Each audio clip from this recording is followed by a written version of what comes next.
Hey everyone, Mark here with another screen repair video. In today's video, we're going to be focusing on doing sliding patio screen doors. A lot of people have these in their homes nowadays, and they're usually having access to maybe a backyard or to a balcony. And quite often, because people are putting their hands around the handle portion to slide it back and forth a lot, quite often you'll get wear and tear around the screen here, or maybe in the lower section if you have cats or dogs and they're clawing trying to get out. So today, like I said, we're going to teach you how to rescreen a patio door, but in this video it's going to be a lot different than most of the videos you've probably already seen on YouTube if you've been looking, and that we're going to be rescreening the sliding door in place.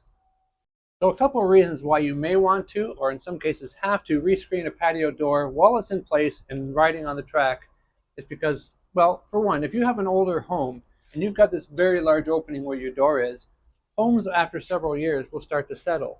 Now, if it settles in this big opening, you might get an inward bowing of the top track, which will probably make that door next to impossible to pop off the track. Now, yes, you can adjust the wheels down at the bottom, but sometimes even after doing that, it's very hard to get the door off. So being able to do it in place is great. Another reason is some of these doors are very tall. Now, this one's just over 6 feet. You'll find some that are 7 feet tall or 8 feet tall, and you may not have a place in your home where you can conveniently lay it out nice and flat in order to perform the screen repair work. So being able to do it in place really helps. And talking about very tall doors, the procedure I'm going to show you for rescreening, if you got a very tall door, of course you're going to have to go on a step stool 1 or 2 steps up to put the spline in on the top section there. Of course, be careful anytime using a step ladder.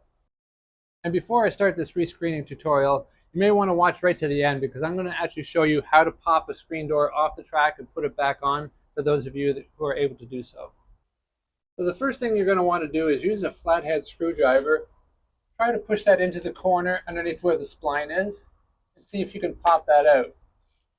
If you can, it's simply a case of just pulling on it here, pulling all the way down and across the top as well. On the off chance that the spline is having a hard time come out, you can always use a utility knife to kind of score it a few times to loosen this up.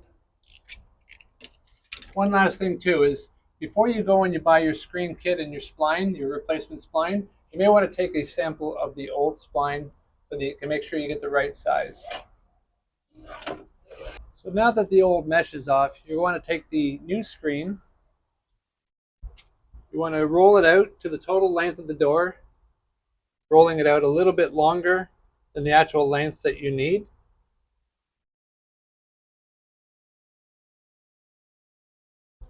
And then with a pair of scissors, do a nice straight cut across the top. As you get close to the end, just grab this with your fingers so you're not dropping it on the ground. You just put the excess screen over there, and this is what we're going to be using to screening up the door. So I'm going to be using foam core spline. This is a very soft compressible spline, and it's also very easy to break. And the reason why you want something that's very easy to break is we're going to break off little small pieces. We're going to pin the screen in place. But we don't need this at the moment. I've just got a few pieces here. I'm going to just stick them in the side of my mouth here. I'm going to go up to the first corner. I'm going to hold the screen up. I'm going to put the small little piece into the corner. Use the flathead screwdriver to push it in. Now I'm going to go to the other side. Make sure the screen is straight. You want to look at the weave that it's going down straight. I'll take another piece of the small spline.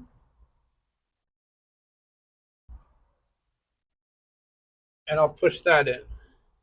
I have one more piece right now, so I'm going to make sure that this is going down nice and straight and about halfway through. I'm going to pop that in. Grab some more spline. I'm going to need 1, 2, 3 more pieces. Now I'm going to pull the screen a little taut over here. Push that in over there. So we've now got pins here, here. Now we're going to go down to the bottom. Again, making sure the screen is going down straight. I'll pin down the corner down here. And I'm going to show you these pins after I get it set up.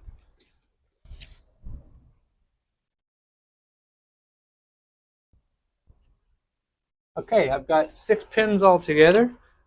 At this time too, I'm going to take my scissors and I'm just going to trim a little bit of the excess off. Always easier to work when we don't have all this extra screen going around. So now I'm going to show you where the pins are. Here's our top right, top left, got the middle here, middle over there, down here, and down here. So now what we're going to do is we're going to grab our screen roller tool. A lot of people ask me whether or not to use the concave side or the convex side. Convex side is where it's rounded on the outside. Convex is where it's got that gap in the middle there. I always seem to like to use the convex side. So what we're going to do is we're going to go right up to the top left-hand corner. I'm going to pull that pin out. I'm going to put now the full length of screen spline. And then what I'm going to do too is I'm going to kind of pre-roll the screen into the groove all the way across to the top. And I'm going to hold this spline about halfway there and pull it a little bit. And then I'm going to use the tool to roll the spline material in.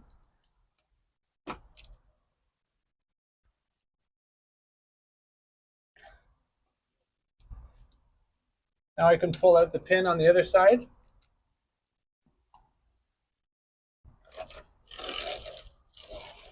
And go back and forth a couple of times. Now we can turn this corner and work our way down. And just like we did on the top, we're going to kind of pre-roll the screen halfway down into this next pin. Pull the screen spline. Pull that down. Now we can pull out the pin. We don't need that anymore. And we're going to pre-roll all the way down. Pulling the spline as we go. Down to the bottom.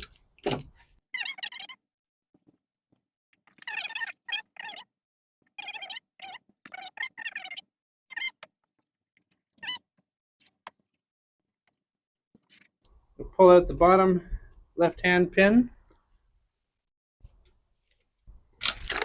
Again, I'm going to use the screwdriver to just help me get it into the corner. It's always good to have more tools than you think you're going to need, just in case. There we go. Pre-roll the screen mesh. Now I can start working my way up.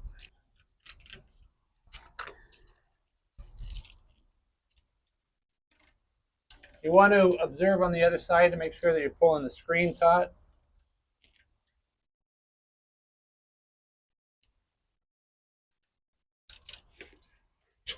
Now we can pull out the last pin. Again, observing that the screen is nice and taut, that there's no sagging. You can see it by the handle here, it's nice and tight.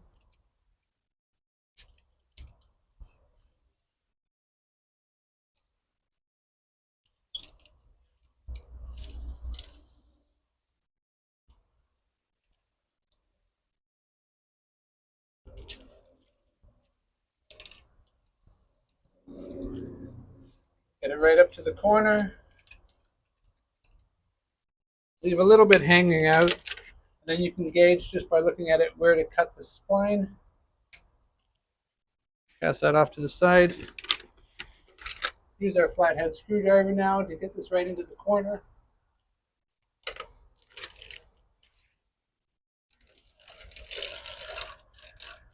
And then go over the entire screen spline again, making sure that everything is nice and snug in there.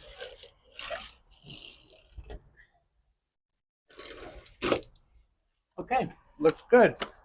Last thing we got to do now is just trim the excess screen all the way around. So it's important for this last step that when you're trimming the excess screen all the way around, you want to use a nice fresh blade. You don't want to have the blade sticking out too much because as you're going, it's always possible because it's a thin edge to slip. The last thing you don't want is a big long blade that accidentally is going to cut you. So go right up into the corner. Just do a few inches that way and a few inches down just to get a good start. Okay. And we're going to go all the way across, making sure not to go too fast. Sometimes it helps to hold the material, kind of pull it away as you go. And working down here.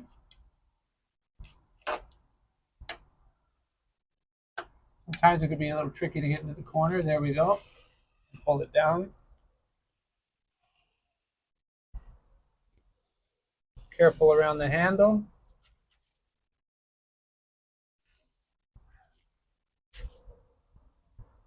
Sometimes what I'll do too is I'll stop at that point and start cutting down on the left-hand side.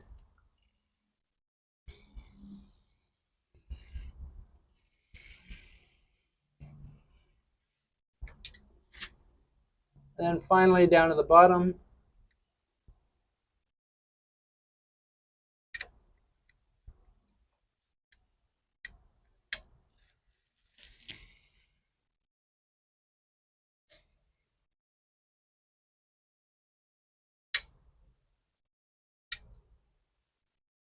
And voila, we have a new fresh screen.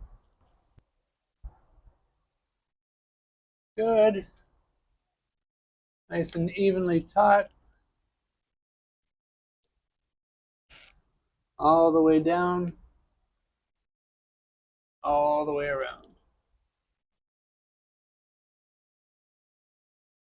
And as promised earlier, I'm now going to show you how to remove the door off the track and put it back on for those of you who wish to do so. On some door frames, there may just be an opening or a channel for the top of the door to go onto. In this particular case, I actually have a track up there where the wheels roll on, and there's a track down below. So what we're going to do is we're going to show you how to remove it from the bottom here. So what we're going to be using is a putty knife, just a standard putty knife. This is about 1.5 to 2 inches wide. It's about all you need. If you have it a little bit wider, it's not a problem. And what we're going to do is we're going to take this and we're going to go underneath the wheel and we're going to kind of roll the door over it so that it goes up over here, and then we can just tilt it back. So our putty knife is here. We've got a wheel here. We've got a wheel there. So we're going to put this right on the track, and we're going to roll this over. You see how easy that right side came down? Then do the same thing over here. Then we're going to pull the door towards the left, and there you go. The door is off. Now to put the door back on, what you're going to want to do is, like I said, some have an opening, while some actually have a channel that the wheels have got to ride on. If you have the rail where the wheels have to ride on, you first want to push it up onto that rail, put it up against the door. I like to put my foot right there to kind of hold it into place. You see, I don't even have to use any hands now. Now I can spot the wheel over here, and I'll take my putty knife, I'll stick it right underneath the wheel and right above the track, and I'm just going to pop that on.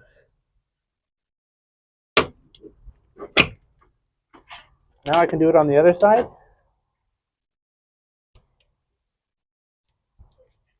So there we have it. We have a screen door, perfectly re-screened, rolling nice on the tracks. And speaking about rolling nice on the tracks, do you have any spray lubricant?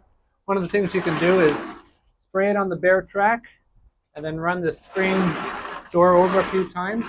As it's rolling back and forth, it will pull up that lubricant up into the wheels, make sure everything's running nice and smooth. Anyway, I hope you found this video helpful. Thanks for watching.